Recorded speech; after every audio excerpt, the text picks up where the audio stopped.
Have you ever just stared at a receipt lately and thought, what is going on here? I mean, why has everything from the food on your table to the energy that powers your home gotten so incredibly expensive? Well, today, we're going to dive in and really unpack the story behind those soaring prices. You know, it's one thing to hear about inflation in the news, but it's a completely different thing when you feel it week in and week out at the checkout counter. So, what is the real story behind your grocery bill? Turns out the answer is a lot more complex and honestly, way more interesting than you might think. That's right, believe it or not, the first domino in this whole chain reaction is something most of us never ever think about: fertilizer. It's this critical, kind of invisible part of our entire food supply chain. And what's been happening in that one market? Well, it tells us a whole lot about the bigger picture. Okay, so before we get into the hidden parts of this story, let's start with the part we all know. There's a conventional explanation for why prices have gone up, and it's a story you've probably heard a million times by now. We're talking about a literal perfect storm of global events, right? You've got the war in Ukraine, which totally disrupted key supplies. Then there are new trade policies and tariffs adding extra costs. We saw huge supply chain chaos from things like hurricanes, and of course, just a straight-up increase in the cost of raw materials and energy. These are all very real, very significant shocks to the system.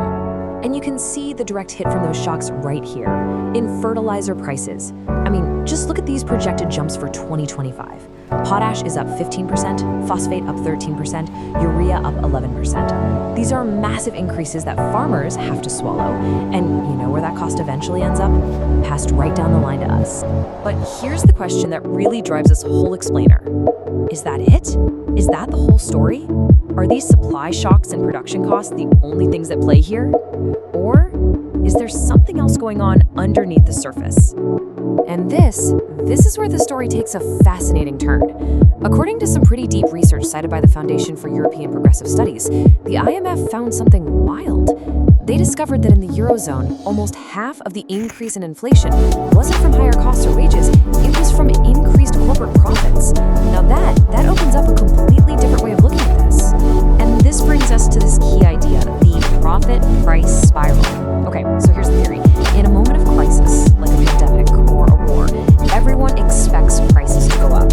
And in that environment, some companies can raise their prices way more than their costs actually increase.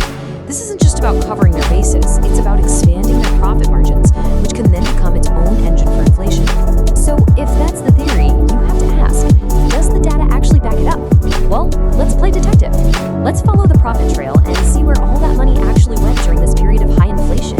And we'll start right back at the beginning of our supply chain. Hey, remember fertilizer? Well, get this. While farmers were paying sky-high prices, the combined profits of just 9 major fertilizer companies, they nearly tripled in just 2 years. We're talking about a leap from about $15 billion to almost $45 billion. Wow. And it wasn't just fertilizer. I mean, how do you get all this stuff across the globe? Shipping.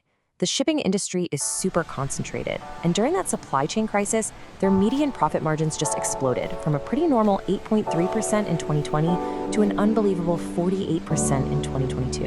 And the story doesn't stop there. The companies that trade these essential commodities, the middlemen who actually thrive on prices going up and down, they saw mind-boggling gains. The 4 biggest energy traders on the planet saw their profits more than quadruple in 2 years, hitting $46 billion. You're starting to see a pretty clear pattern emerge across these key sectors, right? So, with all this analysis on the table, the conversation naturally shifts to, okay, so what do we do about it? Because if inflation isn't just about supply shocks, then maybe the tools we use to fight it need to look a little different too. This slide shows a really interesting comparison. So think of high prices like a leaky pipe. On the left, you have price controls, which is like trying to fix the leak directly by capping the price. But on the right, you have income support. That's like just giving everyone a bigger bucket to catch the water. It gives you money to afford the high prices, but it doesn't fix the leak. And the research found that the countries that focused on fixing the leak actually saw lower energy inflation. And that's just one tool. The report we're looking at here outlines a whole toolkit of ideas. Things like excess profit taxes, which might make companies think twice before jacking up prices. Or new rules to limit financial speculation, making prices more transparent so we can all see who's charging what, and even building up strategic reserves of food and energy to protect us from future shocks. So, where does all of this leave us? Let's try to bring it all together. The story of recent inflation is absolutely 100% a story of major global supply shocks. That part of the story is true, and it is really, really important. But it might not be the only story. As all this research suggests, it could also be a story about how those shocks created a golden opportunity for profits, especially in really concentrated markets, to grow way beyond rising costs, adding another powerful twist to that inflationary spiral. Which really leaves us with this final question to think about. When prices for the things we all need go up, we know exactly who pays the price. We see it every day. But the more complicated and maybe the more important question to ask